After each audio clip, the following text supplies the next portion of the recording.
안녕하세요. 너무 오랜만에 제가 이렇게 인사를. 너무 더워요. 그 불볕더위란 말이 보통 날씨 예보할 때 뭐 TV에서 방송할 때 불볕더위라는 말을 많이 쓰잖아요. 여름이 되면 늘 항상. 그래서 정말 이례적인 말처럼 느껴졌었는데, 와, 정말 요 며칠 사이 그게 그냥 이례적인 말이 아니라 의례적인 이례가 아니죠. 의례적인 말이 아니라 정말 찐 불볕더위입니다. 이런 불볕더위에 여러분은 어떻게 지내고 계신지. 이 더위가 그냥 더위로 끝나는 게 아니라 어, 보면 그 추운 겨울보다 이런 한여름에 많은 분들이 세상을 등지는 경우가 많으시대요. 그만큼 그 찐 더위가 사람의 어떤 바이오리듬도 확 떨어뜨리기 때문에 연세가 많으신 분들은 그만큼 지병이 있거나 하면 큰 지장이 되겠죠. 그래서 그런지 지난 6월에서 지금까지 사이에 저와 가장 가까운 사람, 더불어 주변에 아는 지인들, 어르신들이 세상과 이별을 하신 분들이 많더라고요. 저도 그런 일이 있었고요. 네. 어쨌든 우린 내일을 모르잖아요. 그렇기 때문에 그냥 오늘을 사는 거고, 오늘이 지나고 나면 그 모든 것이 어떻게 보면 너무나 가볍고 농담처럼 농담 얘기하듯이 할 수 있는 그런 것이 될 수도 있고, 그런 것 같습니다. 그런 어떤 결정적인 체험은 정말 뭔가 농담이었어 하고 누군가가 얘기해 줬으면 좋겠다라는 생각이 들 때도 있고, 아니면 정말 이 모든 것이 그래서 좀 비현실적이고 농담처럼 느껴진다는 생각이 드는 것 같아요. 왜 농담 얘기를 자꾸 하냐면, 얼마 전에 밀란 쿤데라 님, 소설가 작가 밀란 쿤데라 님이 돌아가셨어요. 지금 좀 소음이 나죠? 아파트는 늘 이렇게 오래된 아파트라서 수리하는 소리가 자주 납니다. 죄송합니다. 이해해 주세요. 제가 소음 내는 건 아니고. 어쨌든 그 밀란 쿤데라 님이 유명을 달리하셨는데, 그분의 대표적인 작품 중에 참을 수 없는 존재 가벼움이 무엇보다도 우리나라에서 굉장히 그 옛날 과거 젊은 층들한테 인기가 많았었죠. 잠시만요. 소리가 어떻게야? 제가 좀 문을 닫긴 했지만 그래도 소리가 나는군요. 소리가 안 난다 치고. 네, 밀란 쿤데라님의 작품에 가장 우리나라에 널리 알려진 게 참을 수 없는 존재의 가벼움이에요. 그것과 더불어 농담이라는 작품이 있죠. 정말 전체 작품이 흐르는 밑바탕이 뭔가 좀 인생이란가 삶에 대해서 뭔가 굉장히 가볍다는 표현이 맞을까요? 실은 어쩌면 그런 메시지를 전하는 게 어쩌면 너무 무거웠기 때문에 생각했던 것보다 상당히 아무것도 아니라는 어떤 그런 가벼움? 농담처럼 그런 게 아닌가. 그것도 떠오르기도 했고, 제가 겪었던 그간의 어떤 이별의 문제도 있었고, 그래서 이 모든 것이 좋게는 좋은 의미에서 농담이길, 아니면 좀 더 이렇게 비현실적이어서 아직도 믿기지 않고, 혹은 삶 자체가 어떻게 보면은 농담 같은 게 아닐까 이런 생각도 들고 해서 얘기를 꺼냈습니다. 그래서 제가 이번에 전에 한번 올렸던 부분인데 올렸던 이야기를 이런저런 이유로 내렸다가 그 책 읽는 부분만 다시 올리려고 해요. 바로 밀란 쿤데라님의 우스운 사랑들이라는 단편집 중에 나오는 히치하이킹 게임이라는 책을 저번에 제가 잠깐 올렸다가 내렸었는데 그걸 다시 한번 되짚어보고 싶어서 소개해 드리려고 합니다. 그 책에 대해서 뒤편에 이미 전에 한번 올렸던 동영상에서 또 이제 소개가 나올 텐데요. 그 밀란 쿤데라님이 지은 우리나라에서 가장 유명한 참을 수 없는 존재의 가벼움에 등장하는 주요 네 인물, 그 인물의 어떤 모티브가 되는 거죠. 단편 중에 있는 바로 그 히치하이킹 게임에 나오는 그 두 남녀의 캐릭터가 그 장편소설 참을 수 없는 존재의 가벼움까지 아마 연결될 수 있다는 생각이 들어요. 그것과 함께 아마 이렇게 좀 비교해서 나중에 다시 또 참을 수 없는 존재의 가벼움을 읽어보시면 좋지 않을까 하는 생각이 드네요. 그리고 이 책을 이제 올린 다음에 이 책 낭독을 올린 다음에 그 다음으로 또 이제 제가 낭독할 책은 제목은 지금 말씀드리지 않지만 밀란 쿤데라님은 기본적으로 뭔가 좀 냉소적이고 삶이나 특히 사랑에 관한 관점에 대해서 굉장히 좀 가벼운 그러니까 그 가볍다는 게 뭐 즐거운 가벼움이 아니라 좀 생각했던 것보다 굉장히 뭐라고 할까 완벽하지 않은, 그래서 언제라도 쉽게 변할 수 있는 그때그때 그냥 변화무쌍한 감정이라든가 뭐 그런 것 때문에 종잡을 수 없는 너무나 가벼운 그런 사랑을 얘기했다면, 그 다음에 제가 소개해드릴 이 작품, 다음 소개해드릴 작품은 조금 더 고전에 가까운 부분인데 좀 더 현학적일 수도 있고 사랑에 대한 어떤 좀 이상적인 이상향을 얘기하고 있는 대가의 작품을 또 장편이지만 제가 그걸 추려서 소개해드리고 좀 부분적으로 낭독도 할 계획이 있습니다. 일단 그것은 다음에 이제 제가 동영상을 찍게 되면 다시 올릴 거고, 일단은 사랑이라는 것에 대해서는 어떤 대조적인 그런 관점을 갖고 한번 비교해 보는 것도 좋을 것 같아서 넌지시 살짝 양념 삼아 말씀드렸습니다. 자, 이 무더위 잘 넘기시고요. 또 여기저기 아픈 분도 있을 거고 또 더워서 뭔가 하려고 했던 거 미뤄뒀던 분도 계실 텐데 조금이라도 좀 잘 드시고 해서 좀 스태미나 올려놓고 다시 시작하는 어떤 계기가 됐으면 좋겠습니다. 요 한 달만 어떻게 잘 넘기면 그래도 그 한풀 꺾이겠죠. 그렇죠? 밤잠 못 이루는 그것만이라도 좀 꺾이면 얼마나 다행이에요. 그렇죠? 자, 얘기가 길어졌습니다. 저번에 올렸던 동영상이지만 다시 이렇게 올려봅니다. 뒷이야기 끝까지 시청해 주시고요. 아시죠, 얘들? 늘 등장하는 구독이와 좋아요 잊지 마시고 사랑스럽게 이렇게 꾹 눌러주시면 감사하겠습니다. 편안한 하루 되세요. 오이.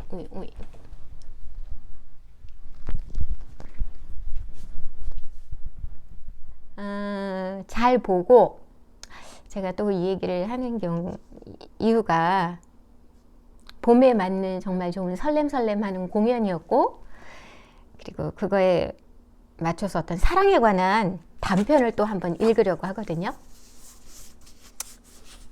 보이세요? 우스운 사랑들.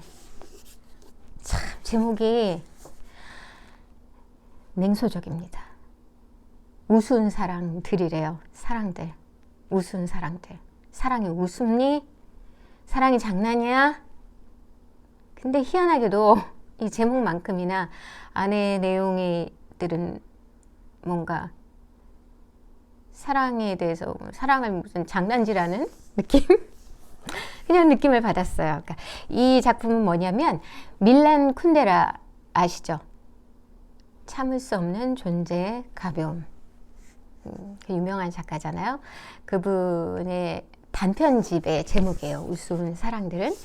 네, 저는 이제 그 중에 뭘 읽을 거냐 하면 히치하이킹 게임이란 그런 단편을 읽을 거예요. 그러니까 이 단편집 안에는 뭐 여러 가지가 있어요. 누구도 웃지 않으리, 또 영원한 욕망의 황금 사과, 히치하이킹 게임, 그리고 콜로키움, 죽은 지 오래된 자들을 죽은 지 얼마 되지 않은 자들에게 자리를 내주도록. 제목이 기네요.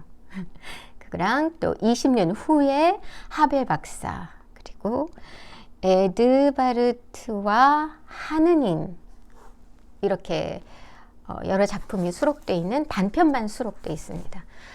대부분의 소설가들이 어떤 장편으로 해서 이름을 날리기 전에 하나의 습작처럼 그 사람의 어떤 특징, 작가의 나름의 개성이 있는 단편들을 쭉 많이들 만드시는 것 같아요. 네, 그거부터 시작을 해서 그걸 기반으로 이제 장편을 보통 쓰고 하는데, 밀란 쿤데라는 워낙 유명하니까요. 참을 수 없는 존재 가벼움, 우리나라에 굉장히 유행을 했죠. 이분이 지으신 게 또 농담이라는 것도 있고, 제가 읽은 것 중에 느림이라는 것도 있었어요. 느림. 좀 뭔가 풀어내는 화자나 방식이 좀 독특했죠. 참을 수 없는 존재의 가벼움도 약간 비슷한 그런 게 있었고요.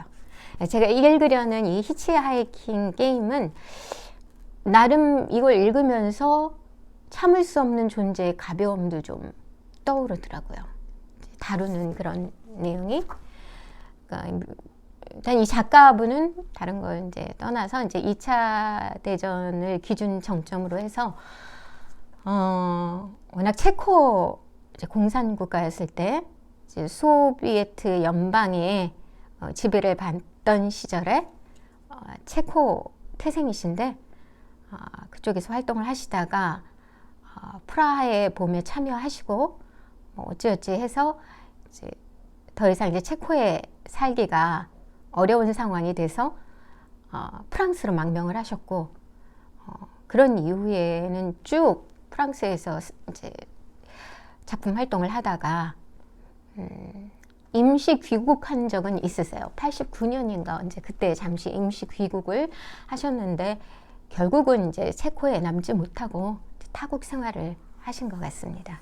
그래서 그분의 히치하이킹 게임을 읽으려고 합니다. 제가 참을 수 없는 존재의 가벼움을 언급했잖아요. 이제 그 부분은 이제 이 책의 이제 이 히치하이킹 게임을 읽은 다음에 조금 더 얘기하려고 해요. 옛날에 제가 대학교 1학년, 2학년 때 한번 읽었다가 이제 좀 더 지나서 뭐 한 30대에 또 한번 읽었던 것 같아요. 그 참을 수 없는 존재의 가벼움.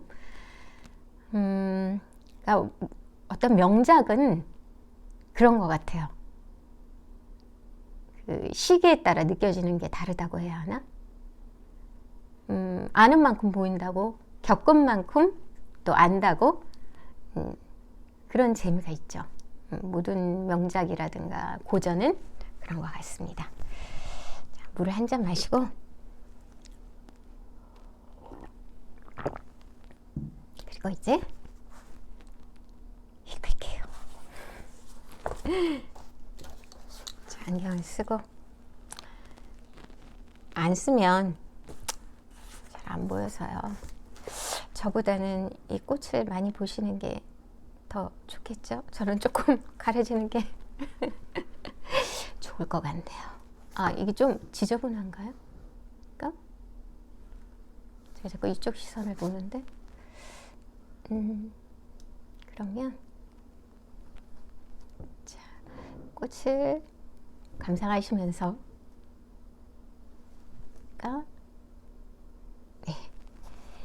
네, 읽겠습니다.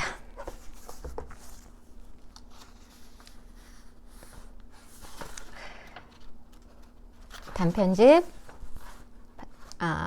밀란 쿤데라의 단편집 우스운 사랑들 중에서 히치하이킹 게임. 아, 자꾸 시선이 이쪽으로 좀 어색하네요.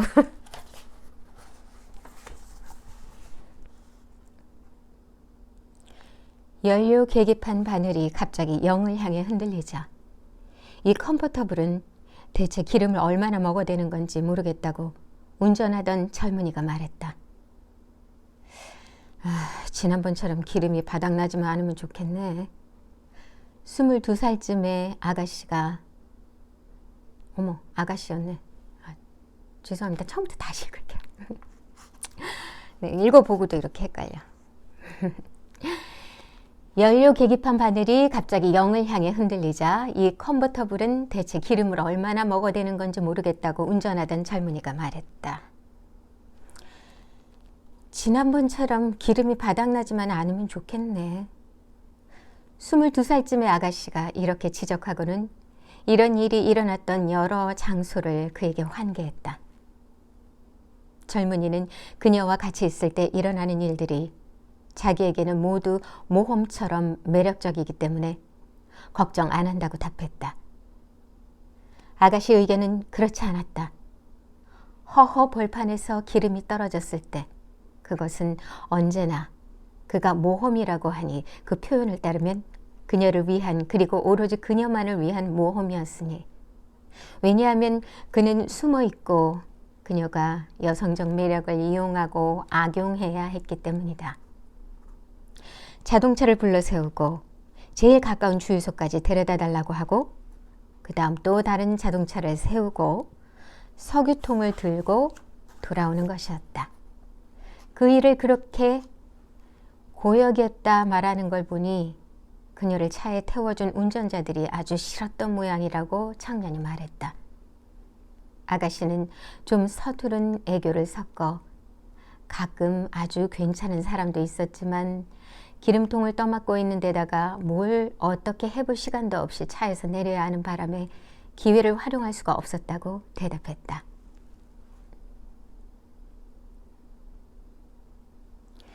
괴물, 그가 말했다.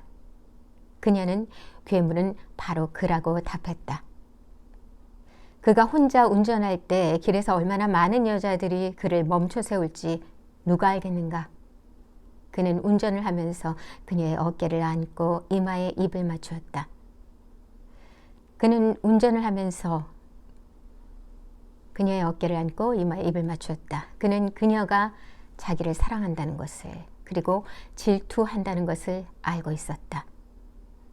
질투를 잘한다는 것이 그리 좋은 성격은 아니지만 남용만 하지 않으면 겸손을 동반하면 모든 부정적인 측면에도 불구하고 어딘가 감동적인 데가 있다. 적어도 그는 그렇게 생각했다. 겨우 28살밖에 되지 않았기 때문에 그는 자신이 나이 들었다고 생각했고 여자들에 대해 남자가 알 수 있는 모든 것을 안다고 믿었다. 옆에 있는 아가씨에게서 그가 높이 평가하는 것도 바로 이제껏 여자들에게서 찾아보기 힘들었던 것, 즉 순수함이었다. 여기서 이게 중요합니다. 여기서 이 사람이 가치 있게 이 여자한테서 가치 있게 생각한 것이 분명히 순수함이라고 그랬어요. 바늘이 벌써 영해가 있을 때 그가 길 오른편에서 500m 앞에 주유소가 있음을 알리는 표지판을 발견했다. 그녀가 이제 안심이라고 말하기 무섭게 그는 왼쪽 깜빡이를 켜고 주유기가 있는 평지로 올라갔다. 하지만 거대한 유조차가 주유기 앞에 서서 굵은 호스로 주유기에 기름을 채워넣고 있었다. 가는 날이 장날이네. 그가 이렇게 말하고는 차에서 내렸다. 오래 걸려요? 그가 주유원에게 소리쳤다. 1분이면 됩니다. 1분이면 된다. 그게 뭔지 알지? 그는 차 안에서 면도를 하려고 하다가 아가씨가 다른 쪽 문으로 내렸다는 것을 알았다. 잠깐만. 그녀가 말했다. 이건 그녀가 말한 거예요. 잠깐만은. 내리면서 실례한다는 거죠. 잠깐만. 그녀가 말했다. 어디가? 그녀를 당황하게 하려고 일부러 그가 이렇게 물었다. 안지 1년이나 되었는데 그녀는 아직도 그 앞에서 얼굴을 붉혔고 그는 그녀가 이렇게 부끄러움을 타는 순간들이 좋았다. 첫째로 그녀보다 먼저 알았던 여자들과 그녀가 구별되었기 때문이고 둘째로 모든 것이 덧없음을 알기에 여자친구의 수줍음까지도 귀하게 여겨졌기 때문이다. 다음 이제 2장입니다. 2장. 아가씨는 나무들이 모인 곳 앞에서 차를 좀 세워달라고. 그는 종종 몇 시간씩 쉬지 않고 달리곤 했다. 그에게 부탁하는 일이 몹시 싫었다. 그녀는 그가 깜짝 놀란 척하며 왜 그러느냐고 묻는 것에 언제나 화가 났다. 그렇게 부끄러움을 타는 것이 우스꽝스럽고 시대에 뒤떨어졌다는 것을 그녀도 알고 있었다. 직장에서 그녀는 그 사실을 여러 차례 확인했는데 사람들이 그녀를 놀려댔고 그녀가 예를 차린다고 의도적으로 그녀를 자극했다. 그녀는 자기가 얼굴을 붉히리라는 생각에 언제나 미리 얼굴을 붉혔다. 굉장히 소심하네요. 그 얼굴을 붉힌 이유를 감추려고 미리 얼굴을 붉히는 거. 그녀는 주변 다른 아가씨들처럼 근심도 걱정도 없이 자기 몸을 편안하게 느끼고 싶은 마음이 간절했다. 그녀는 자기만의 독창적인 자기 설득 방법까지 고안해내서 어느 인간은 태어나면서 수백만 기성품 몸 중에서 하나의 몸을 받는다. 마치 거대한 건물 속 수백만 집들 중에서 그녀에게 하나의 집이 배정되는 것처럼. 그러니까 몸은 우연적이고 비개인적인 것이다. 빌려 쓰는 기성품일 뿐이다 라고 계속 속으로 되뇌었다. 이런 식으로 이렇게 저렇게 바꿔가며 온갖 방법으로 다 되뇌어 보아도 그녀는 그렇게 느끼는 것은 자신에게 가르치지 못했다. 영혼과 육체의 이원론은 그녀에게 낯설었다. 그녀는 자기 몸과 자기 자신을 너무 하나로 여겼기 때문에 불안감 없이 몸을 편히 느낄 수가 없었다. 청년 옆에서까지 그녀는 그 불안감을 느꼈다. 그를 안 지 1년 되었고 그녀는 행복했는데 아마도 그가 육체와 영혼을 결코 구분하지 않아서 그와 함께 있으면 몸과 마음을 다해 살 수 있기 때문이었을 것이다. 그런 이원론의 부재에서 행복이 왔지만 행복과 의심 사이는 멀지 않았고 그녀는 의심으로 가득 차 있었다. 예를 들어 그녀는 그에게 더 매혹적인 다른 여자들이 있다고, 그 여자들에겐 불안감 같은 것도 없고, 또 그런 여자를 알고 그걸 감추지도 않는 자기 남자친구가 언젠가 그 여자들 중 하나를 위해 자기를 떠날 것이라고 생각했다. 앞으로 남은 인생에 더 필요 없을 만큼 그런 여자들은 충분히 많이 만나봤다고 청년이 말한 것은 사실이지만 그녀는 그 자신이 생각하는 것보다 그가 더 젊다는 것을 알고 있었다. 그녀는 그가 온전히 자기 것이길 원했고 자신이 온전히 그의 것이길 원했으나 그에게 모든 것을 주려고 노력할수록 자신이 그에게 깊이 없는 표면적인 사랑이 줄 수 있는 것, 가벼운 연애가 줄 수 있는 것을 거부한다는 느낌이 더 들었다. 그녀는 왜 진지함과 가벼움을 함께 가지지 못하는지 자신을 탓했다. 참을 수 없는 존재의 가벼움도 그렇죠. 그 가벼움과 무거움, 여자 주인공은 이 여자처럼 무거움이죠. 몸과 육체를 하나로 따로, 그러니까 몸은 몸이고 육체와 정신, 그러니까 정신은 정신이고 이렇게 이원론적으로 살지 못하는, 몸 가는데 마음도 가고 마음 가는데 몸도 가는 그런 캐릭터죠. 네, 이런 캐릭터들은 굉장히 좀 순종적이지만 또 한편으로는 그만큼 정서적으로 의존적이고 굉장히 밀착돼 있는, 그러니까 아이가 엄마한테 100% 밀착돼 있고 좀 떨어졌을 때 불안감, 분리불안감을 느끼는 것처럼 아마 그런 기질적인 게 있는 캐릭터 같아요. 네.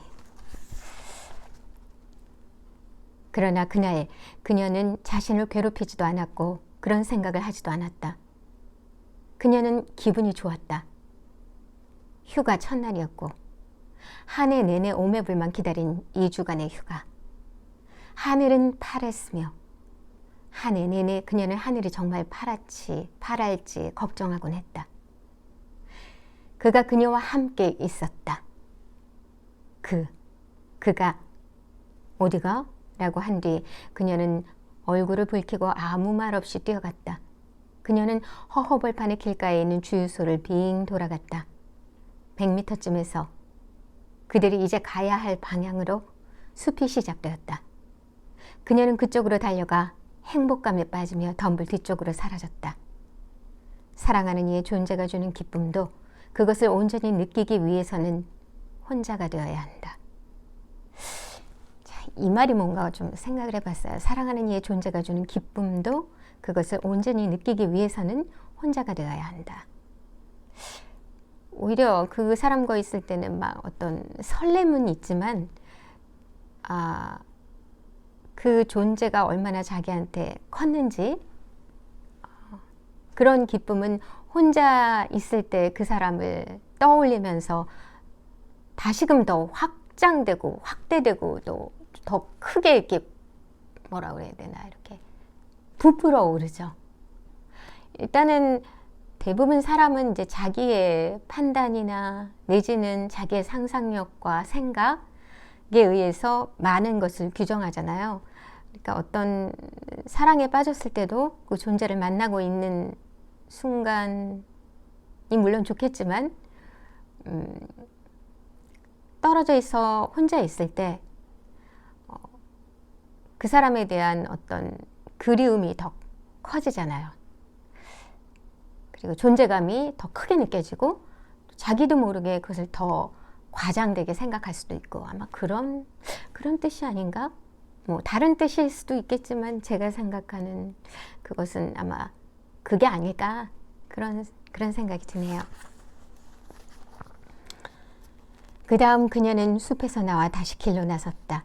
그녀가 있는 곳에서 주유소가 보였다. 커다란 유조차는 벌써 가고 없었다. 컨버터블이 주유기의 빨간색 기둥으로 다가갔다. 그녀는 길을 따라 걸었다. 차가 오지 않나 보려고 그저 가끔 돌아보기만 했다. 마침내 차가 보였다. 그녀는 멈춰 서서 히치하이킹하는 여자가 모르는 차에 신호를 보내는 것처럼 그렇게 신호를 보냈다. 컨버터블이 브레이크를 밟고 바로 그녀 앞에 멈춰 섰다. 청년은 몸을 기울여 창문을 내리고 미소 지으며 물었다. 어디로 가세요, 아가씨? 이번에는 그녀가 애교스러운 미소를 지으며 물었다. 비스트리카로 가시나요? 자, 타세요. 차문을 열며 그가 말했다. 그녀는 차에 탔고 자동차는 달리기 시작했다. 마치 모르는 사람이 몰고 가는 차를 히치하이킹하는 것처럼 뭔가 이렇게 즐거운 장난처럼 일종의 뭐 연인들이 할 수 있는 다른 사람에게 했던 그런 행동을 이제 자기 연인한테 하기 시작한 거죠. 근데 바로 이게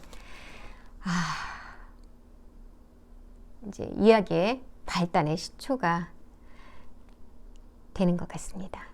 시초가 되는 것 같은 게 아니라 시초가 됩니다. 3. 청년은 여자친구의 기분 좋은 모습을 보는 것이 언제나 좋았다. 그리 자주 있는 일은 아니었다. 그녀의 일은 상당히 힘들었고 불쾌감을 주는 환경, 나중에 빼주지도 않는 많은 초과 근무, 그렇게 힘들었고 게다가 집에는 병든 어머니가 있었다. 그녀는 자주 피곤에 지쳐 감정을 잘 통제하지 못했고 자신감도 없었으며 두려움과 불안에 쉽게 빠졌다. 그래서 그는 그녀가 기분이 좋아 보이면 언제든 오빠처럼 다정한 마음으로 기분 좋게 대해주곤 했다. 그는 그녀에게 미소를 지으며 말했다. 제가 오늘 운이 좋은데요. 운전한 지 5년 동안 이렇게 예쁜 아가씨가 히치하이킹해서 제 차에 탄 적이 없었거든요. 아가씨는 남자친구의 찬사마다 모두 감사하다는 말로 인사했다. 그 열기를 좀 더 붙들어두기 위해 그녀는 말했다. 거짓말 참 잘하시네요. 제가 거짓말쟁이 같아 보이나요? 여자들한테 거짓말하는 걸 아주 좋아하는 것 같아 보여요. 이 말 속에는 그녀도 모르게 오랜 불안이 약간 스며들어 있었는데, 왜냐하면 그녀는 정말로 남자친구가 여자들한테 거짓말하기를 좋아한다고 믿었기 때문이다. 평소에 그는 여자친구가 질투를 하기 시작하면 바로 화를 내곤 했는데, 그날은 자기가 아니라 모르는 운전자에게 그 말을 하는 것이기 때문에 신경 쓰지 않기가 쉬웠다. 그는 그저 평범한 질문을 하는 것으로 그쳤다. 그게 거북하신가요? 제가 당신 애인이라면 거북할 것 같은데요. 이 말은 청년을 향한 교묘한 권고였다. 하지만 나중에 한 말은 낯선 운전자만을 향한 것이었다. 저는 당신을 모르니까 거북하지 않아요. 여자들은 늘 남자친구보다 낯선 남자를 더 잘 용서해 주지요. 이번에는 그가 아가씨에게 하는 교묘한 권고였다. 그러니까 우리는 서로를 모르는 사이니 잘 통할 겁니다. 그녀는 이 말 속에 함축된 교육적 뉘앙스를 알아차리지 못한 척했고, 이제는 모르는 운전자에게만 말을 하기로 작정했다. 그러니까 철저하게 모르는 사람이라고 생각하고 말을 하기로 했다는 거겠죠?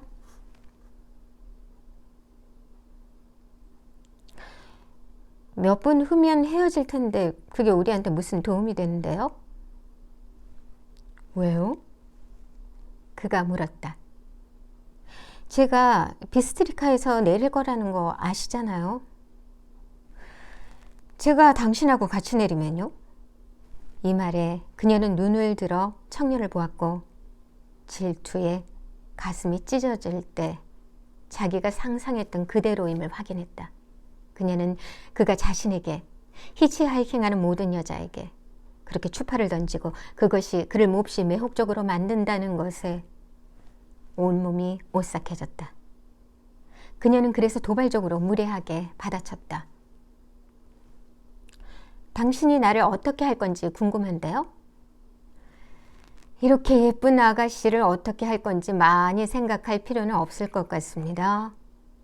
그가 정중하게 말했는데 이번에도 역시 그의 말은 히치하이킹하는 인물보다는 아가씨에게 훨씬 많이 향해 있었다. 여기는 이제 자기 애인에게 애인이라고 생각하는 말이 비중이 더 크게 자리한 대사인 거죠. 말이었던 거죠. 그러니까 이 남자 주인공은 초반에 이제 어떤 이 게임에 동참하면서도 상대방이 그냥 철저히 모르는 여자라기보단 그래도 이제 여자친구라는 것을 베이스에 깐 채로 그렇게 대화를 진행하죠. 나는 지금 척하고 있다 이런 생각을 하면서 이렇게 여자에게 살랑거리는 말을 들으니 그녀는 현행범으로 그를 잡은 것 같았고 교묘한 책략으로 고백을 이끌어낸 것 같았다. 그녀는 순간 갑작스러운 분노가 온몸을 휘감는 것을 느끼며 말했다. 본인이 바라는 게 현실인 줄 아시나 봐요. 그는 그녀를 살펴보았다. 아가씨의 고집스러운 얼굴에 경련이 일었다. 그는 그녀에게 묘한 연민을 느꼈고 평소 그녀의 익숙한 그가 단순하고 어린아이 같다고 말하는 그런 눈길을 되찾고 싶었다. 그는 그녀에게 몸을 기울여 어깨를 감싸 안고서 이 게임을 그만하려고 부드럽게 그녀 이름을 불렀다. 하지만 그녀는 몸을 빼내며 말했다. 좀 빠르시네요. 죄송합니다, 아가씨. 거절을 당한 그가 말했다. 그 다음 그는 아무 말 없이 앞에 도로만 바라보았다. 4장. 아가씨는 질투심에 그렇게 빨리 무너졌다가 또 그만큼 빨리 그 감정을 내려놓았다. 그녀는 이 모든 것이 게임에 지나지 않는다는 것을 알 만큼 충분히 양식이 있었다. 한순간 질투심에 남자친구를 밀쳐낸 것이 좀 우습게 여겨지기까지 했다. 그녀는 그가 그것을 알아차리기를 바라지 않았다.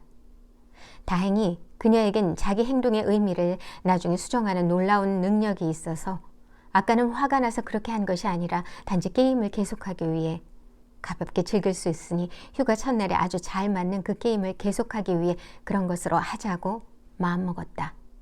자기 최면, 자기 자존심 세우기 위한 자기 최면. 그러니까 그녀는 다시 히치하이킹한 여자가 되어 너무 들이대는 운전자를 밀쳐내긴 했지만 단지 정복의 순간을 늦추고 양념을 좀 치려고 그런 것으로 했다. 그녀는 그를 살짝 돌아보며 애교스러운 목소리로 말했다. 마음 상하게 하고 싶진 않았어요. 죄송합니다. 이제 손대지 않을게요. 그가 말했다. 그는 그녀가 자기 마음을 몰라줘서 몹시 원하는 순간에 그녀 자신으로 돌아와 주길 거부해서 그녀에게 화가 났다. 그리고 그녀가 계속 가면을 쓰고 있으려고 하니까 그녀가 연기하는 낯선 여자에게 그 화를 퍼부었다. 그때 그는 문득 자기 역할의 성격을 찾아냈다. 지금까지 우회적으로 여자친구를 기쁘게 해주는 방법이었던 친절과 찬사를 그만두고 여자들과의 관계에서 남성성의 난폭한 측면들, 즉 강한 의지, 냉소, 자신감을 중시하는 거친 남자를 연기하기 시작했다. 그 역할은 그가 아가씨에게서 느끼는 다정한 배려의 마음과 정반대였다. 그녀를 알기 전에 그가 다른 여자들에게는 덜 섬세한 모습을 보였던 것이 사실이긴 하지만 그때에도 그는 의지가 강하거나 저돌적인 면이 두드러지는 사람이 아니었으므로 전혀 거칠고 악마적인 남자는 아니었다. 그러나 그런 남자 같지는 않았다. 않았다 해도 그래서 더욱 그렇게 하고 싶은 욕망이 있었다. 분명 상당히 순진한 욕망이었지만 어찌하겠는가. 어린아이 같은 욕망들은 어른의 정신의 모든 함정들을 다 벗어나 때로 저 머나먼 노년에 이르기까지 살아남는다. 그리고 이 어린아이 같은 욕망은 어떤 역할이 주어지면 그 속에서 구체화될 기회를 잡는다. 이 어린아이 같은 욕망은 어떤 역할이 주어지면 그 속에서 구체화될 기회를 잡는다.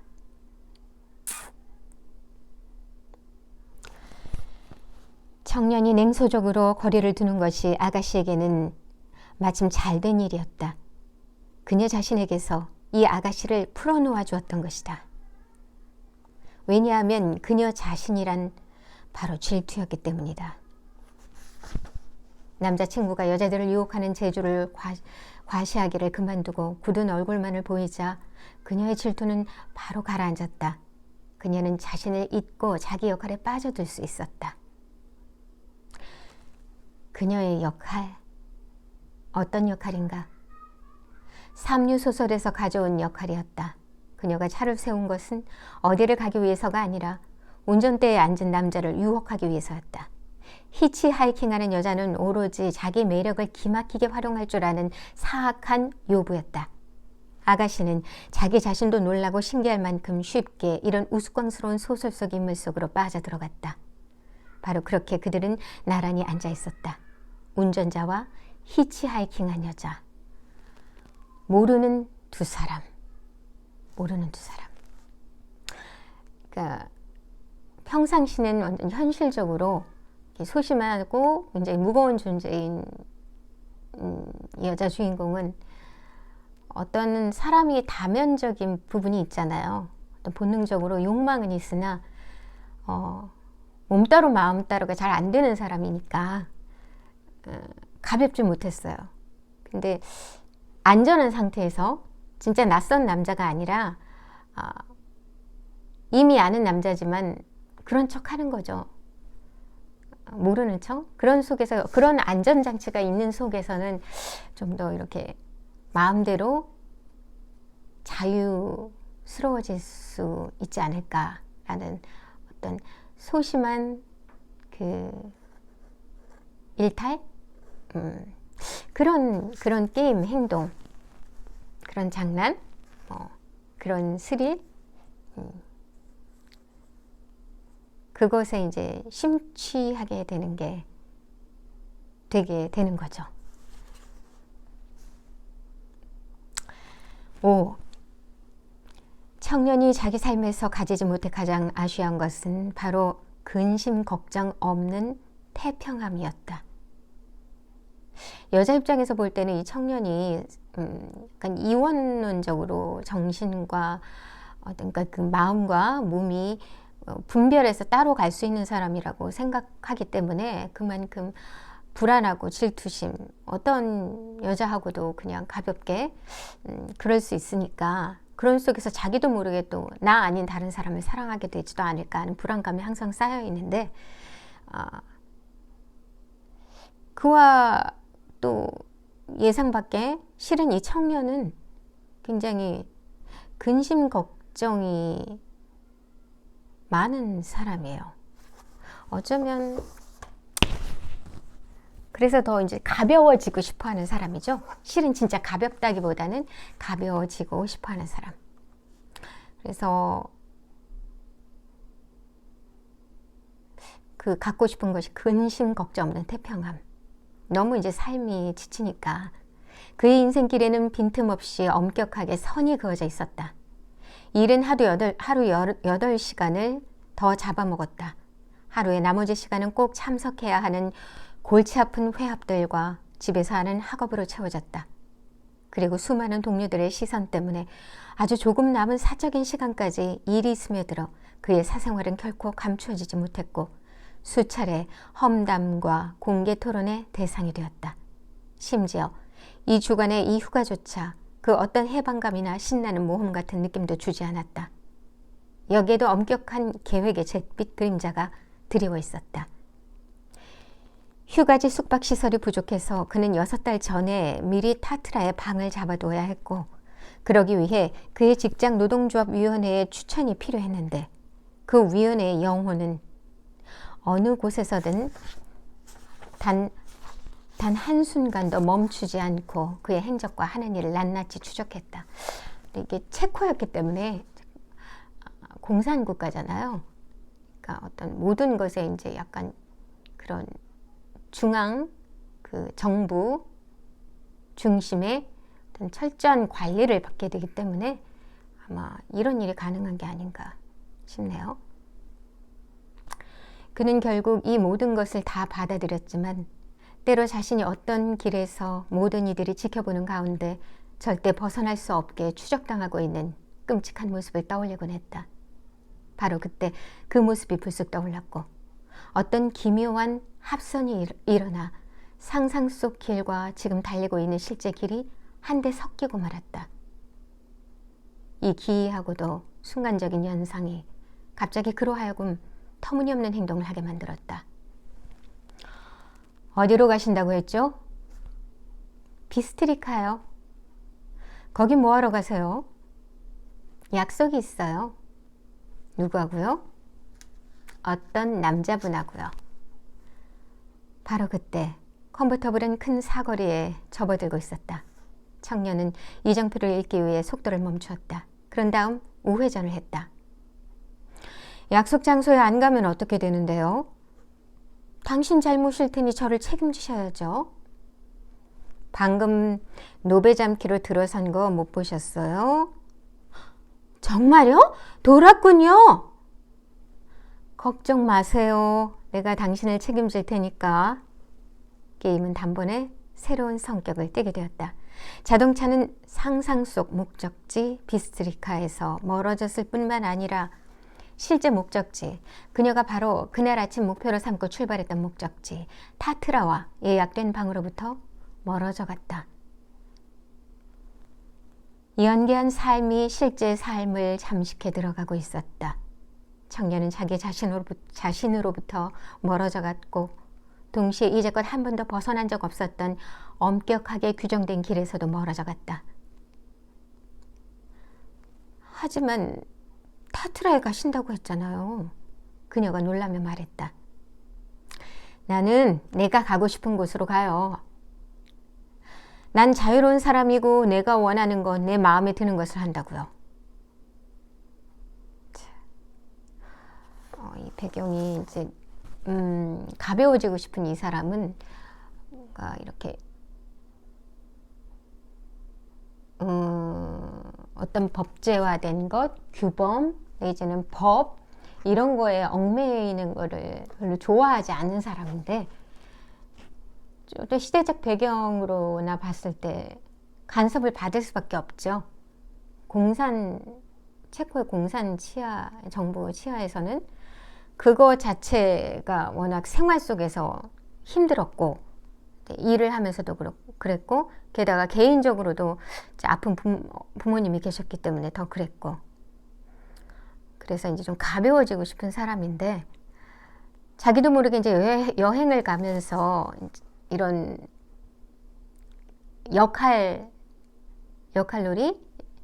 역할놀이를 우연찮게 하게 되면서 그것을 빌미로 자기도 모르게 이제 일탈이 시작되는 거죠. 뭔가 그 틀을 벗어나고 싶은 이제 그렇게 이제 시작되는 거죠. 이게 하나의 정말 전환점이에요. 목적지를 바꿔서 가는 것. 갑자기. 6. 어둠이 내리기 시작할 때 그들은 노베잠키에 도착했다. 청년은 그곳에 한 번도 발을 디딘 적이 없어서 방향을 잡는데 한참이 걸렸다. 그는 길 가는 사람들에게 호텔이 어디 있는지 물어보기 위해 몇 번이나 차를 세웠다. 길들이 파여 있어서 그들은 그가 길을 물어봤던 사람들 말에 따르면 아주 가까운 곳에 있는 호텔을 이리저리 우회해서 15분 가까이나 걸려서야 겨우 도착했다. 호텔은 하나도 마음에 드는 데가 없었지만 그 도시에서 유일한 호텔이었고 청년은 운전하는 데 지쳐 있었다. 여기서 기다려요 라고 말하고 그는 차에서 나갔다. 밖으로 나서자 그는 다시 그 자신이 되었다. 갑자기 그는 전혀 예상치 못한 장소에 와 있게 된 것이 언짢았다. 습관적으로 어떤 규범화되어 있는 것을 싫어하면서도 대신 거기에서는 좀 안전함을 느끼게 되잖아요. 익숙하니까. 뭔가 탈출하고 싶어서 어떤 계기로 인해서 이렇게 생각지도 않은 목적지를 바꿔왔는데 순간 자기 자신으로 돌아오는 어떤 순간에는 다시 언짢아지는 거죠. 뭔가 어긋나 있는 느낌. 아무도 그렇게 하라고 강요하지 않았고 또 실은 자기 자신도 원하지 않았던 만큼 더 그랬다. 자기 자신도 원하지 않았던 만큼 더 그랬다. 그는 자신의 미친 짓을 자책하다가 나중에는 더 이상 걱정하지 않기로 했다. 타트라에 있는 방은 다음 날까지 그대로 있을 테고 이 휴가 첫날은 좀 예정에 없던 일로 기념한다고 나쁠 것이 뭐 있겠는가. 타협. 그는 연기가 자욱하고 사람들로 미어 터지는 시끄러운 식당을 가로질러 가서 접수 데스크가 어디 있는지 물었다. 홀 맨 안쪽 계단 옆에 열쇠가 가득 걸린 판 아래 한물간 금발 여자가 턱하니 앉아있는 곳을 누가 가리켰다. 그는 마지막 남아있던 방의 열쇠를 가까스로 겨우 얻었다. 혼자가 되자 아가씨 또한 자기 역할에서 나왔다. 하지만 그녀는 여정의 변화에 화가 나지 않았다. 그녀는 남자친구에게 너무도 전적으로 의지해서 그가 하는 그 어떤 일도 미심쩍어 하지 않았고 자기 삶의 시간들을 그에게 완전히 믿고 내맡겼다. 그러고서 그녀는 그가 여행 중 만났던 다른 여자들이 지금 자기가 그를 기다리고 있는 것처럼 이 차 안에서 그를 기다렸겠구나 하고 상상했다. 이상하게도 그런 생각이 괴롭지가 않았다. 그녀는 미소 지었다. 이번에는 그 낯선 여자가 자기라는 것이 멋진 일 같았다. 무분별하고 정숙하지 못한 그 낯선 여자. 그녀가 그렇게도 질투했던 여자들 중 하나. 그녀는 그렇게 해서 그 여자들을 다 몰아내버렸다고. 그들의 무기를 낚아챌 방법을 찾았다고. 남자친구에게 아직 주지 못했던 것을 드디어 주게 되었다고 생각했다. 어떤 예외적인 모습, 자신의 본래 모습이 아닌 예외적인 모습을 보여주었을 때 또 그 자극이 남자가 자신을 더 어떤 면에서 사랑하게 될 수도 있다는 생각을 하지 않았을까. 가벼움, 즉 그게 바로 가벼움이죠. 가벼움, 걱정 없는 태평함, 부끄러움 타지 않은 당돌함을 말이다.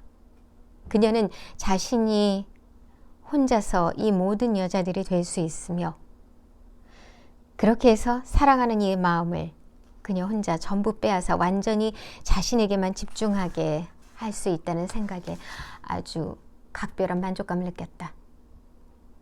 청년이 차문을 열고 아가씨를 식당으로 데려갔다.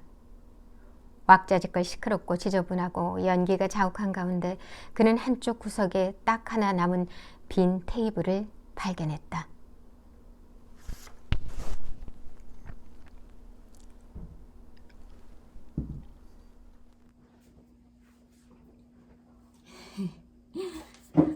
배터리가 다 돼서 좀 충전 좀 했어요. 충전 좀 하고 또 좀 축이고 과일도 좀 먹고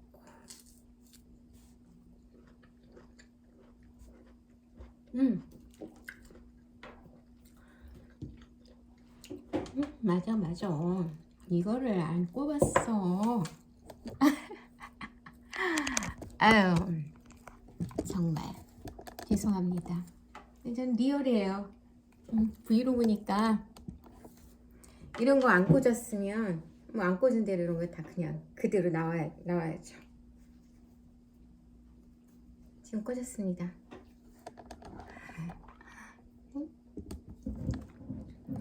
어떻게 해야지 이게 더 예뻐 보일까? 모르겠네.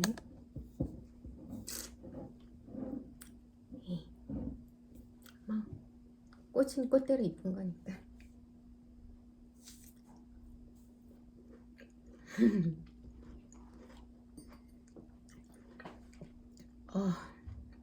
시원하네요. 그래서 6장까지 지금 읽고 배터리 충전을 하고 목도 축이고 다시 돌아와서 마이크를 안 꽂아서 다시 잘 꽂고 왔습니다. 이제 다시 남은 시간 이거 이제 1시간 후면은 이제 남편이 온다고 하니까 밥을 먹어야 돼서 얼른 그때까지 다 마무리가 됐으면 좋겠는데 모르겠네요. 오 마이 갓. 뭘 빼놨게요? 안경입니다. 잠시만요. 잠깐 멈췄다가 찾아야 돼. 안경 찾아야 돼. 안경 찾았습니다. 이게 없으면 글자가 안 보입니다. 갈수록 심해집니다. 꼭 있어야 돼요. 근데 이걸 도대체 어디다 놓고 정신머리하고 제가 좀 덜렁거리긴 해요. 이것도 안 끼고 얘기했네요.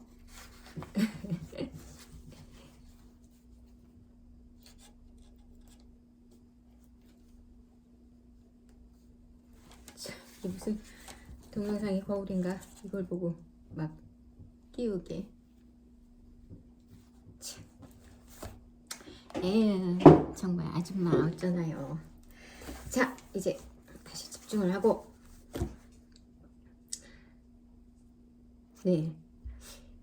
히치하이킹을 해서 처음 만나는 사람인 것처럼 자연스럽게 누구와 먼저랄 것도 없이 그런 장난, 음,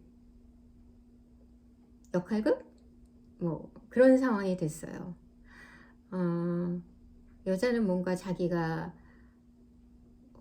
이상형이라기보다는 질투의 대상인 자유로운 여자, 이원적인 마음과 몸이 따로 이렇게 분리돼서, 그러니까 그 마음이 가는데 몸도 가고 몸이 가는데 마음이 가는 게 아니라 그것과 그것은 별개다. 육체는 철저히 본능에 따르고 마음은 또 마음의 또 정신적인 양식은 또 다른 거고, 그렇게 생각하는 여자들, 그런 가벼움을 좀 한편으로는 부러워하고 질투하죠. 그래서 어떤 안전한 상황, 즉 믿을 수 있는 자기 남자친구와의 어떤 역할놀이 속에서 그런 거를 나름대로 어떤 나름 간접적인 만족, 물론 그 안에서도 뭔가 상당히 그 복잡 미묘한 감정들이 왔다 갔다 합니다. 여전한 질투, 그러니까 그 철저하게 분리돼 있지 않고 밀착되어 있는 관계, 너와 나는 하나다, 이런 것을 원하는 정말로 무겁고 그런 여자 주인공은 그만큼 뭔가 불안하고, 애들 분리불안처럼 뭔가 떨어져 있게 되고 다른 데로 가지 않을까 하는 불안감이 늘 있죠. 그래서 어떤 그런 가볍게 사는 사람들을 어떤 질투하고 부러움이 있어요. 그런 사람들은 어떤 그런 불안감에서 자유로울 것 같으니까, 그래서 어떤 이런 역할극을 자기도 모르게 어떤 자연스럽게 이렇게 가게 되는 거고, 남자친구 같은 경우에는 자기가 그냥 쉽게 만났던 그런 여자들과는 달리 이 여자를 사랑하는 이유는 순수함 때문이죠. 그러니까 참을 수 없는 존재의 가벼움에서도 그 여자 주인공 어떤 무거움을 대표하는 그 여자하고도 좀 관련이 있는 캐릭터 같아요. 어떤 단편하고 장편 작품의 어떤 소스가 되는 거니까, 단편은. 그래서 좀 그런 게 좀 소재로 나오지 않았을까 이런 생각도 들고요. 그리고 남자 주인공은 또 그 소설에 참을 수 없는 존재의 가벼움에 나오는 주인공 남자처럼 가벼운 것 같지만 무조건 그냥 철저하게 가벼운 게 아니라 자기도 모르게 늘 이렇게 속박되고 그걸 과감하게 버리지 못하는 그런 어떤 무거움을 같이 가지고 있어요. 근데 그것에 반해서 탈출하려는 시도가 강하기 때문에 그냥 막 가볍게 사는 거죠. 근데 이 사람도 조금 그런 게 있는 것 같아요. 그러니까 둘 다, 그래서 진정 누군가를 사랑할 여자를 사랑할 때는 그 여자의 이제 가벼움보다는 그 순수하고 아이 같은, 그래서 오히려 가볍지 못한, 그러니까 왜 가벼움과 무거움을 이렇게 얘기하냐면, 저도 이렇게 살아보니까 이 나이가 되니까 참 무겁게 살았다는 생각이 들더라고요. 가볍다는 게 꼭 어떤 부정적인 의미가 아니라 난잡하고 그냥 막 되는 대로 순간을 즐기자, 좋은 의미의 순간을 즐기는 게 아니라 그런 의미가 아니라 인생이 그렇게 심각할 게 있는가, 어찌 보면 다 이해할 수 있는 것들이고 나한테도 어떤 부분은 너그러워질 수 있게 된다고 할까요? 왜냐하면 알고 보면 나만 그런 게 아니라 많은 사람들이 불완전해요. 불완전하다 보니 실수도 하고, 사람이기 때문에 당연히 그런 거죠. 그러니까 그런 만큼 나에 대해서도 어떤 부분에서는 그냥 마음대로 가볍게 산다기보다 그렇게 심각하게 막 이렇게 질타할 필요가 없는 거죠. 너무 이렇게 어떤 틀에 맞춰야 된다 이럴 필요도 없는 거고. 그래서 저는 가벼움이 나쁘지 않다고 생각을 해요. 어떡하다 여기까지 얘기 나왔지? 어쨌든 네, 6장까지는 어쨌든 그래서 이제 둘이 이제 휴가철 여행을 하다가 어떤 그런 역할놀이 장난을 통해서 충동적으로 또 목적지가 바뀌게 되고 그 다른 목적지였던 호텔로 들어서게 되는 거죠. 거기서 이제 벌어지는 얘기가 계속 될 겁니다. 7장.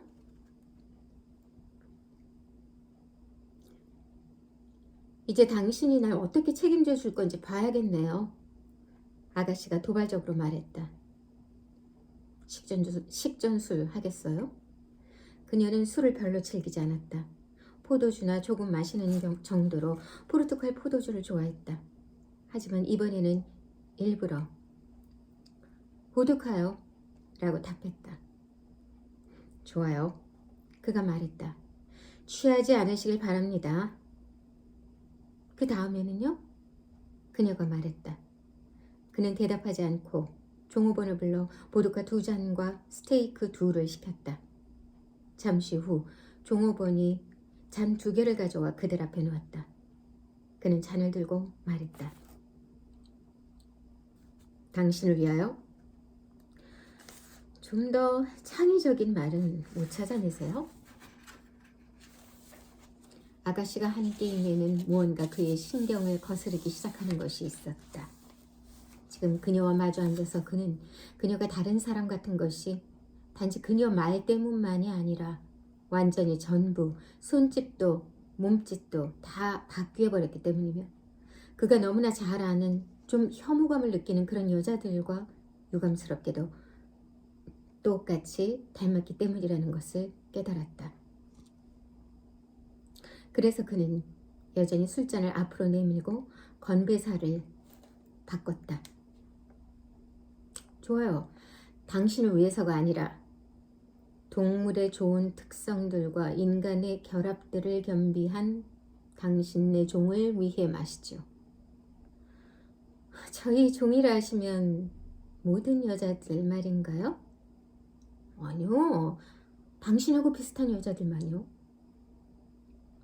어쨌든 여자를 동물에 비유하는 건 썩 재치 있지는 않아 보이네요. 좋아요. 여전히 잔을 쳐들고 그가 맞받았다. 그럼 당신의 부류가 아니라 당신 영혼을 위해 마시죠. 됐어요? 머리에서 배로 내려갈 때 불이 켜지고 배에서 머리로 올라갈 때 불이 꺼지는 당신 영혼을 위하여. 그녀가 자기 잔을 들어 올렸다. 그러죠.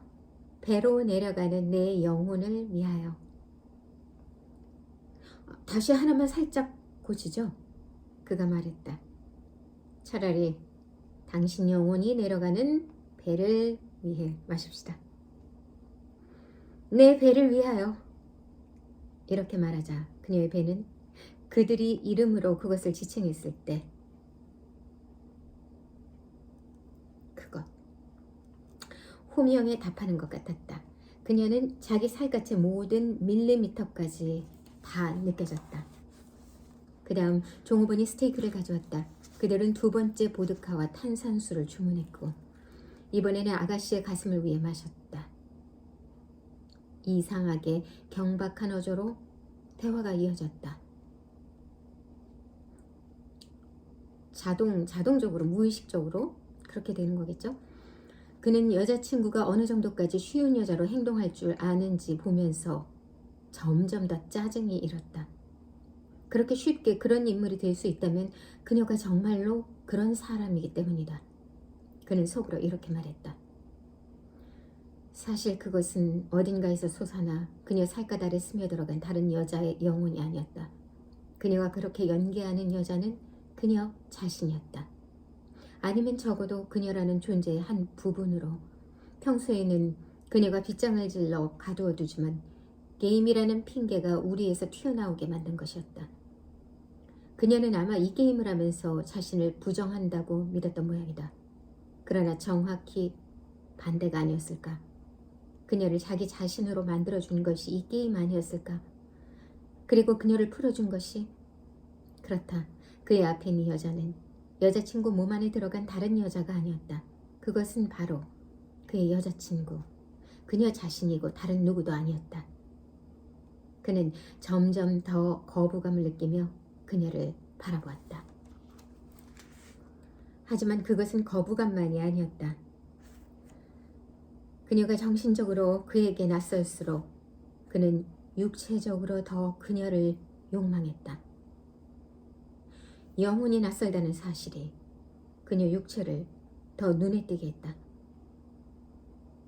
그에 더해 이 낯설은 마치 그때까지는 그 육체가 그에게 단지 연민과 애정, 배려, 사랑, 감정의 안개 속에서만 존재했던 것처럼 이제 비로소 그 육체를 하나의 육체로 만들어주었다.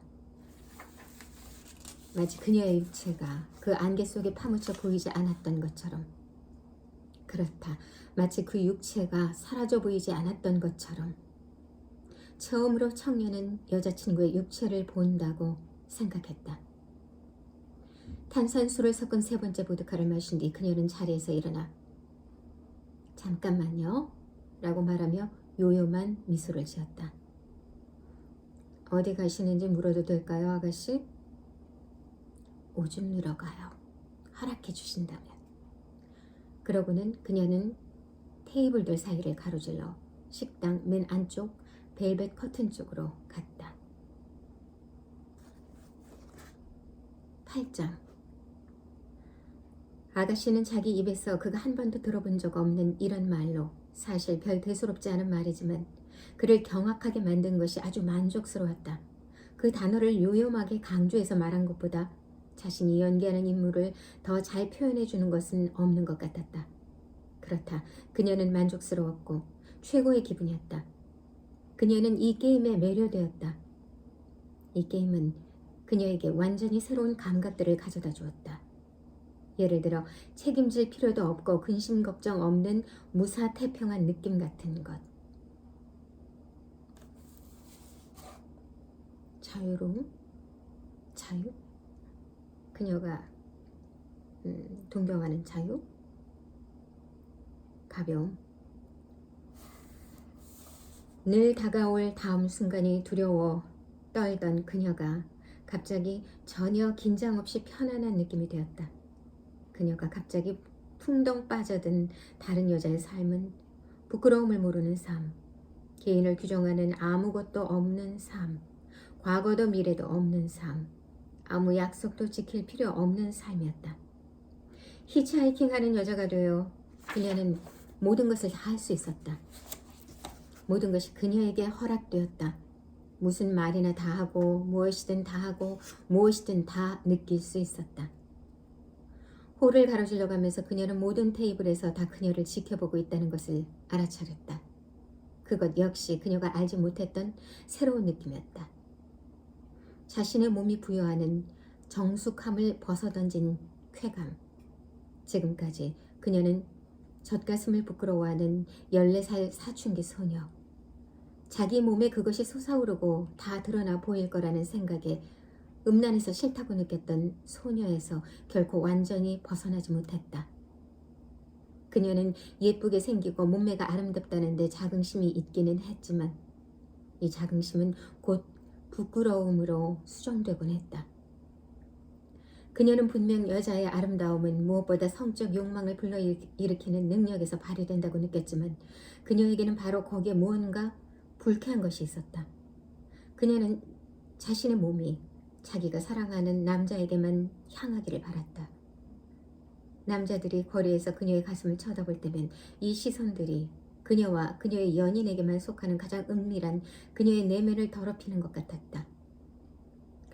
하지만 지금 그녀는 히치하이킹하는 여자, 장래 같은 건 없는 여자였다.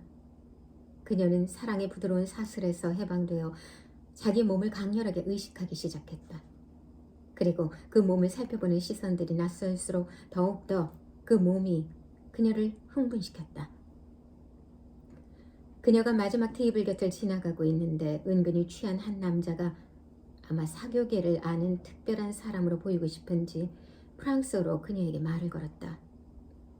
아가씨 얼마야? 아가씨는 그 말을 알아들었다. 그녀는 상체를 앞으로 내밀고 자기 엉덩이의 움직임 하나하나를 강렬하게 느끼며 걸었다. 그리고 커튼 뒤로 사라졌다. 이 역할놀이라는 안전망 속에서 굉장히 과감해지고 있어요. 지금 9장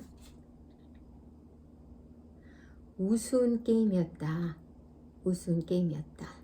예를 들어 우스운 게임, 우스운 사랑, 우스운 사랑, 우스운 게임, 우스운 게임이었다. 예를 들어 이상한 점은 청년이 자신은 완벽하게 모르는 운전자 노릇을 하면서도 히치하이킹하는 여자에게서는 단 한순간도 멈추지 않고 자기 여자친구의 모습을 보았다는 것이다. 그런데 바로 그것이 괴로운 일이었다. 그는 자기 여자친구가 모르는 남자를 유혹하는데 열중한 것을 보고 있었고 그 장면을 함께하는 서글픈 특권을 누리고 있었다. 그녀가 그를 속일 때, 앞으로 속이게 될 때 어떤 모습이고 무슨 말을 할지 가까이에서 보는 특권을, 그는 그녀가 저지르는 부정에 자기 자신이 미끼로 쓰이는 역설적인 영광을 누리고 있었다. 제일 나쁜 것은 그가 그녀를 사랑하기보다는 몹시 어여삐 하는 마음이 훨씬 더 컸다는 것이다. 연민 같은 사랑? 순수함과 그 부서질 것 같고 좀 위태로운 그런 여자를 보호해주고 싶은 그런 마음? 뭐 그런 식의 사랑인 것 같습니다. 네, 그런 것 같네요. 그는 언제나 배신 없는 사랑과 순수성의 울타리 안에서만 그녀에게 실제성이 있다고.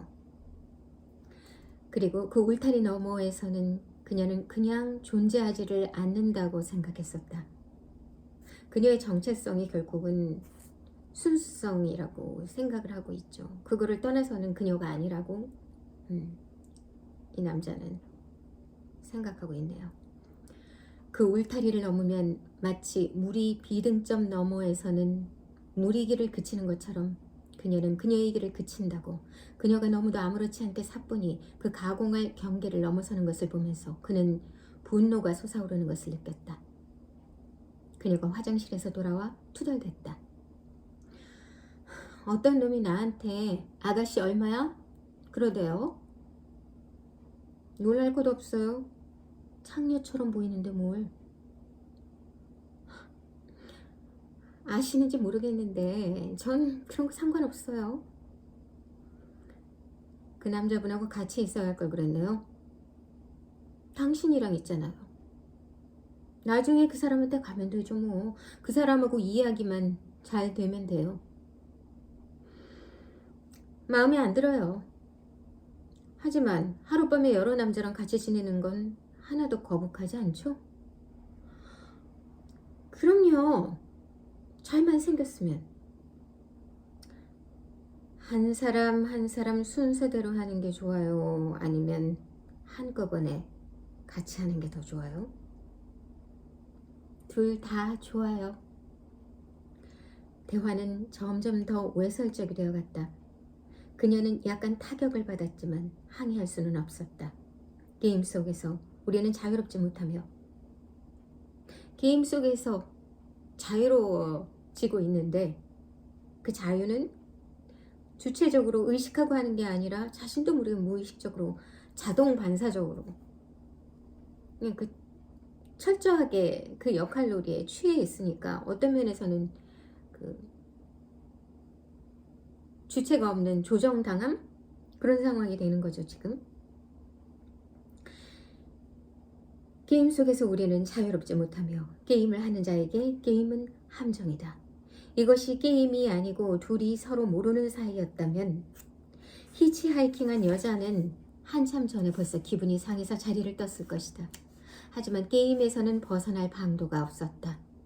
팀은 경기 종료 전까지는 경기장을 떠날 수 없으며 체스 말들은 체스판의 네모 칸에서 나갈 수 없고 경기장의 경계선은 넘어설 수 없는 것이다. 아가씨는 바로 그것이 게임이기 때문에 자신이 무엇이든 다 받아들여야만 한다는 것을 알고 있었다. 게임이 더 멀리 나갈수록 더 게임이 될 것이며 자신은 더 고분고분하고 고분고분 그 게임을 해야 하리라는 것도 그녀는 알고 있었다. 그리고 이성의 도움을 청하는 것도 멍해진 영혼에다 대고 거리를 둬야 한다고. 게임을 너무 진지하게 여기지 말라고 경고하는 것도 아무 소용없었다. 바로 그것이 게임이기 때문에 영혼은 두려워하지 않았고 자신을 방어하지 않았고 마약에 빠지듯 게임에 빠져버렸다. 청년은 종업원을 불러 계산을 했다. 그리고 나서 자리에서 일어나 말했다. 갈까요? 어디를요? 무슨 소리인지 모르는 척하며 그녀가 물었다. 질문하지 말고 따라와. 무슨 말투가 그래요? 창녀한테 하는 말투. 10장. 그들은 조명이 제대로 안 된 계단을 올라갔다. 층계참 화장실 앞에 약간 취한 남자들 한 무리가 기다리고 서 있었다. 그는 뒤에서 그녀를 끌어안아 그녀의 한쪽 가슴을 손으로 꽉 잡고 있었다. 화장실 근처의 남자들이 그 모습을 보고는 상스러운 농담들을 던지기 시작했다. 그녀는 몸을 빼내고 싶었지만 그가 조용히 하라고 했다. 가만히 있어 라고 그가 말하자 남자들이 갑자기 같은 편이 되어 아가씨에게 음란한 말들을 건네면서 인사를 해댔다. 그들은 2층에 다다랐다. 그는 방문을 열고 스위치를 켰다. 탁자 하나, 의자 하나, 세면대 하나가 있고 작은 침대 2개가 놓인 방이었다. 청년은 문을 잠그고 아가씨에게 돌아섰다. 그녀는 그의 앞에 도전적인 태도로 당돌하게 관능적인 눈빛을 빛내며 서 있었다. 그는 그녀를 쳐다보며 이런 선정적인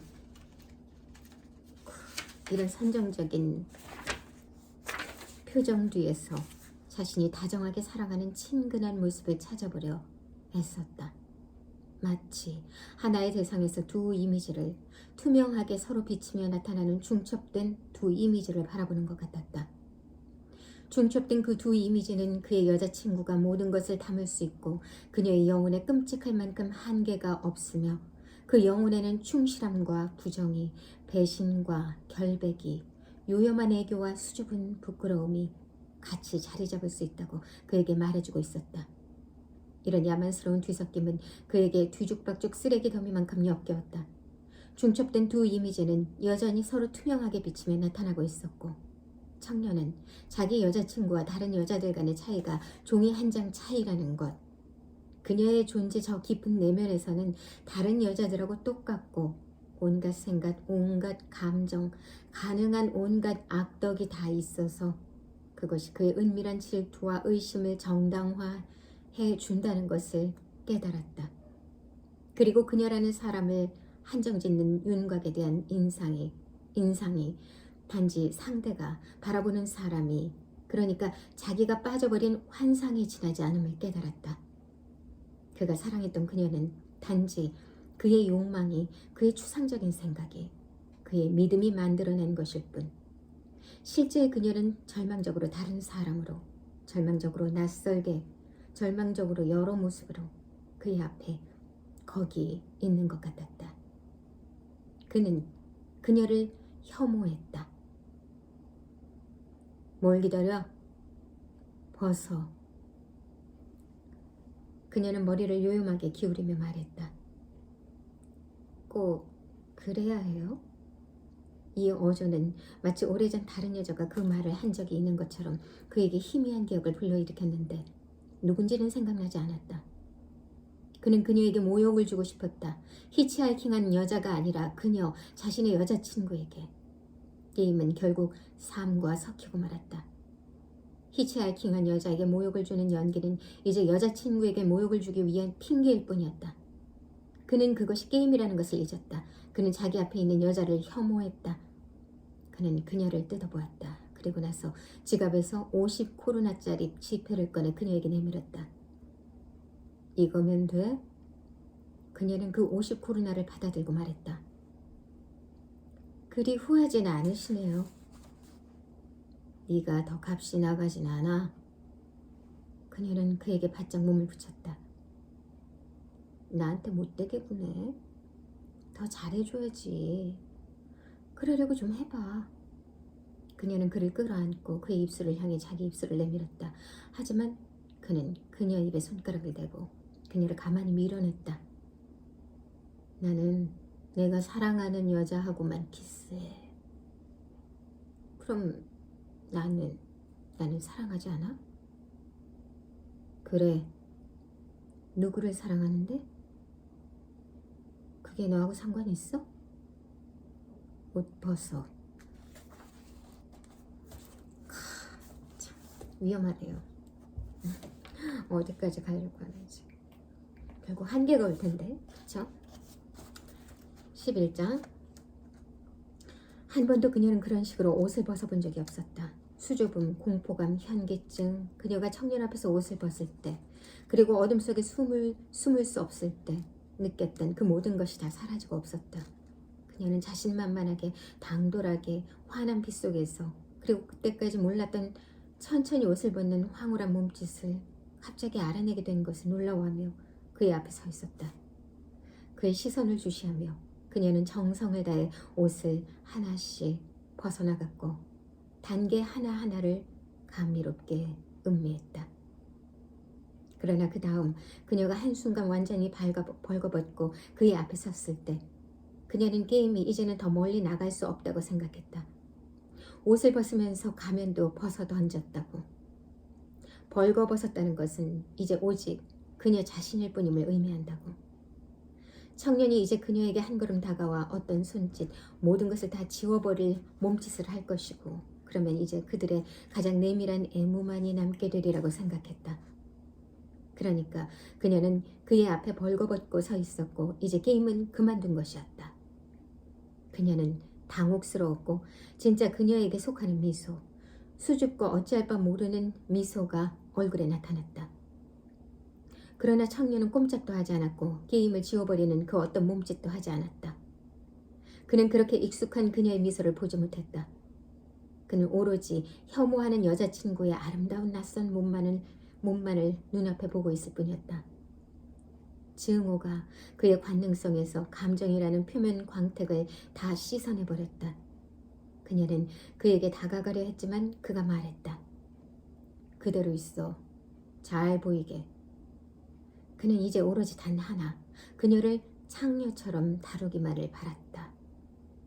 하지만 그는 창녀를 안 적이 없었고 그의 머릿속 관념은 문학을 통해서 전수되었거나 사람들 이야기를 듣고 알게 된 것이었다. 그래서 그가 머릿속에 떠올린 것은 그런 이미지였고 그의 눈앞에 처음으로 떠오른 것은 번쩍이는 피아노 뚜껑 위에서 검은색 속옷을 입고 춤을 추는 벌거벗은 여자였다. 호텔방에 피아노는 없었고 다만 탁자불을 덮어 벽에 붙여놓은 작은 탁자 하나가 있을 뿐이었다. 그는 여자친구에게 거기에 올라가라고 명령했다. 그녀는 애원하는 몸짓을 했지만 그는 말했다. 너한테 돈을 지불했어. 그의 눈빛에 냉혹한 결심이 서린 것을 보고 그녀는 게임을 계속하려고 애써 보았지만 더 이상 할 수가 없었고 어떻게 해야 할지도 몰랐다. 눈물을 글썽이며 그녀는 탁자에 기어올랐다. 탁자는 겨우 가로 세로 1m씩 정도였고 다리가 기우뚱거렸다. 탁자 위에 서서 그녀는 균형을 잃을까 겁이 났다. 그러나 그는 자기 앞에 서 있는 그 벌거벗은 몸을 보는 것이 만족스러웠고 그녀 몸이 부끄러움과 불안에 떠는 것이 그를 더욱더 포악하게 만들었다. 그는 다른 남자들이 그녀 몸을 이렇게 보았겠지, 이렇게 보게 되겠지 상상하면서 모든 자세와 모든 각도에서 다 보려고 했다. 그는 상스럽고 추잡했다. 그는 그에게서 그녀가 한 번도 들어본 적 없는 말들을 했다. 그녀는 안 하겠다 거부하고 이 게임에서 벗어나고 싶었으며 그의 이름을 불렀지만 그는 그렇게 친근한 어조로 자기를 부를 권리가 그녀에게 없다면서 조용히 하라고 했다. 그녀는 제정신이 아닌 채 쏟아지려는 눈물을 참으며 결국 시키는 대로 했다. 그가 원하는 대로 앞으로 몸을 구부렸다가 쪼그려 앉았다. 했다. 그리고 군대식 격리를 하고 나서는 엉덩이를 흔들어 트위스트를 추기도 했다. 그런데 급격한 동작을 하다가 탁자보가 미끄러져 그녀가 떨어질 뻔했다. 그가 그녀를 붙잡아 주었고 그 다음 침대로 데려갔다. 그는 그녀와 합쳐졌다. 그녀는 이 비참한 게임이 마침내 끝나고 다시 원래의 그들 서로 사랑하는 두 사람이 되리라는 생각에 기뻤다. 그녀는 그의 입술에 자기 입술을 대려고 했는데 그는 그녀를 밀쳐내며 자기를 사랑하는 여자하고만 키스한다고 다시 말했다. 그녀는 울음을 터뜨렸다. 하지만 그녀에게는 우는 것조차 허용되지 않았으니 왜냐하면 남자친구와 광포한 정념이 조금씩 그녀 몸을 사로잡아 결국은 영혼의 흐느낌을 눌러버렸기 때문이다. 곧이어 침대 위에는 이제 완벽하게 하나로 얽힌 관능적이고 서로에게 낯선 두 육체만 있을 뿐이었다. 지금 일어나고 있는 일, 그것은 그녀가 늘 세상에서 가장 두려워했던 일, 늘 불안 속에 피해왔던 일이었다. 감정과 사랑이 없는 사랑 행위. 그녀는 자신이 금지된 경계선을 넘었다는 것을, 그 너머에서 자신이 조금의 거리낌도 없이 완전히 일체가 되어 움직이고 있다는 것을 알았다. 가까스로 의식의 저 한쪽 구석에서 그녀는 이번과 같은 쾌락을, 즉 경계선 너머에서 와 있는 그 같은 쾌락을, 그만큼의 쾌락을 느껴본 적 없다는 생각에 어떤 공포 같은 것을 느끼고 있었다. 마지막 12장. 그리고 모든 것이 끝났다. 청년은 그녀에게서 떨어져 나와 침대 위에 늘어진 긴 줄을 잡아당겼다. 불이 꺼졌다. 그는 그녀의 얼굴을 보고 싶지 않았다. 그는 게임이 끝났다는 것을 알았지만 원래 관계의 세계로 돌아가고 싶은 마음이 전혀 없었다. 그는 그렇게 돌아가는 것이 두려웠다. 그는 어둠 속에서 그녀 옆에 누워 그녀의 몸과 조금이라도 닿지 않으려고 피하고 있었다. 잠시 후 숨죽인 흐느낌 소리가 들렸다. 머뭇머뭇하며 어린아이가 든 몸짓으로 아가씨 손이 그의 손을 살짝 건드렸는데 스쳤다가 뒤로 뺐다가 다시 스쳤다가 하더니 흐느낌 소리로 중간중간 끊어지며 애원하는 목소리가 나는 나야, 나는 나야 라고 말하는 것이 들려왔다. 그는 아무 말도 하지 않았고 움직이지도 않았으며 모르는 것을 똑같이 모르는 것으로 정의하는 여자친구의 말이 얼마나 서글프게 말이 안 되는지 너무나 잘 이해했다. 모르는 것을 똑같이 모르는 것으로 정의하는 것.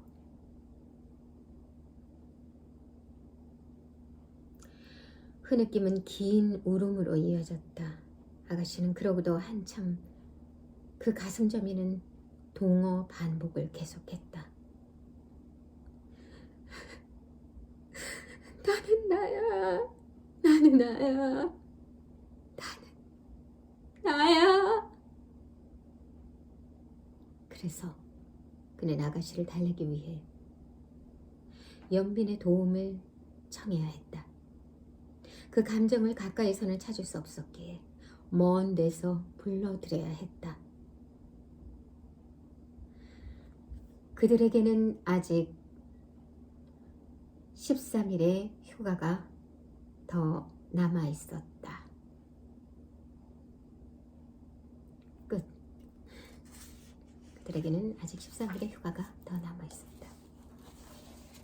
과연 그들은 어떻게 그 휴가 기간까지 이야기가 어떻게 들어갈까?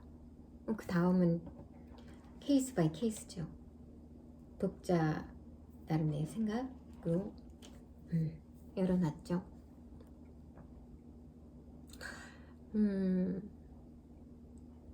이 히치하이킹 게임을 읽으면서 생각 드는 것은 사람은 결국 다 자신이 그려놓은 어떤 환상의 세계,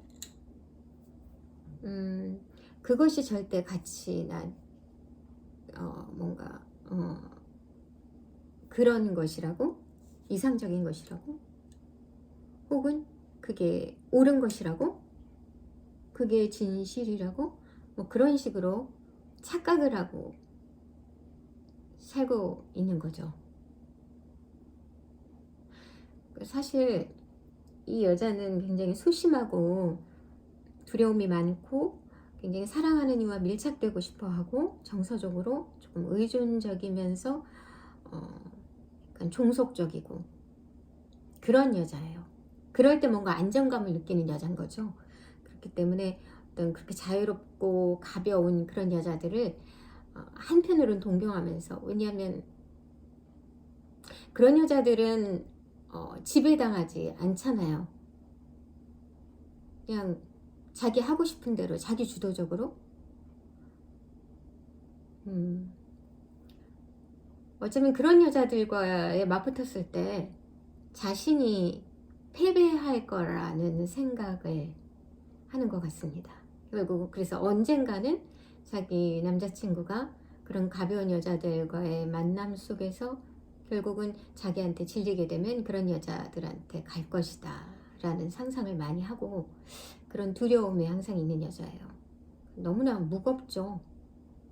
근데 사실 인간이라는 게 자기가 자기 어떤 많은 기질이라고 해서 100% 그런 게 아니라 100 중에 나름 뭐 한 60, 70이건 80이건 그런 성향이 강하면 이제 그쪽화 되지만, 그렇다고 해서 나머지 뭐 30, 20 이런 것들을 무시할 수가 없잖아요.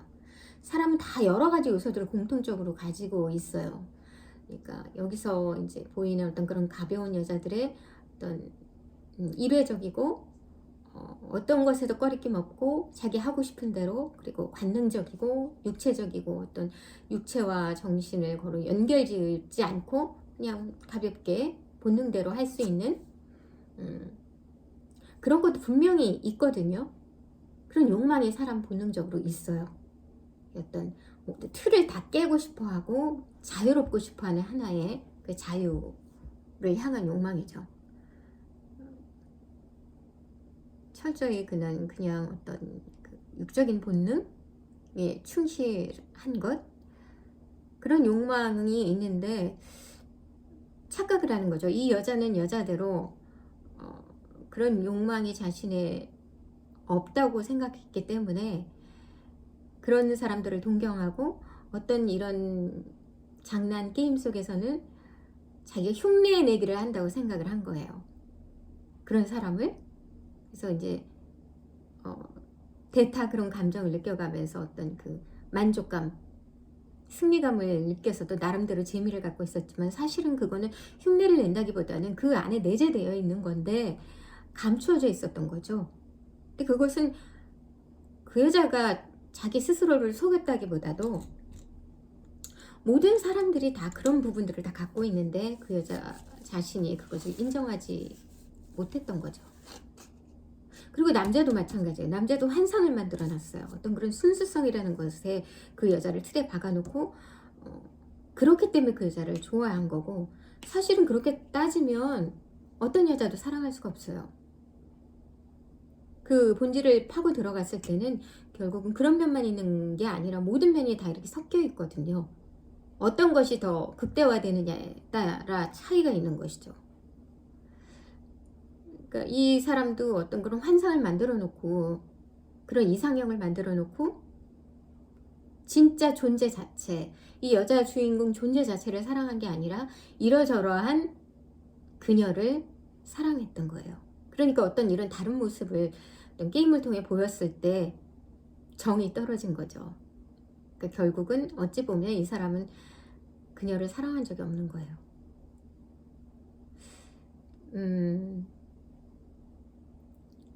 그녀 또한 어찌 보면 그 사람을 굉장히 이렇게 종속되어 있고 사랑하는 것 같지만, 결국은 사랑하는 게 아니라 굉장히 사랑을 갈구하는, 사랑을 받기를 원하는 거예요. 그만큼 사랑을 취하고 소유하고 싶어 하는 거죠. 여자도. 좀 양상이 다르게 나타났을 뿐 결국은 그냥 이기적이에요. 다 사람이 사랑을 받고 싶어 하는 게 크니까 그렇게 무거워질 수밖에 없죠. 떠날까봐, 나를 사랑하지 않을까봐 눈치를 보게 되고, 사랑받고 싶은 욕심에, 사랑받는 게 아니라 그냥 내가 사랑하면 하는 거고 뭐 아니면 아닌 거고, 이런 거라면 훨씬 자유롭기도 하고 그렇겠죠. 근데 사람은 어떤 이렇게 소유하려는 것, 그게 어떤 사람이 됐건 어떤 그런 사랑이라는 추상적인 어떤 것들이 됐건 그런 욕심이 있어요. 남자는 남자 같은 경우에는 그런 어떤 자기가 만든 환상을 소유하고 싶은 것, 그러니까 다 이기적인 거죠. 사람은 알고 보면은 근본은 이기적인 거예요.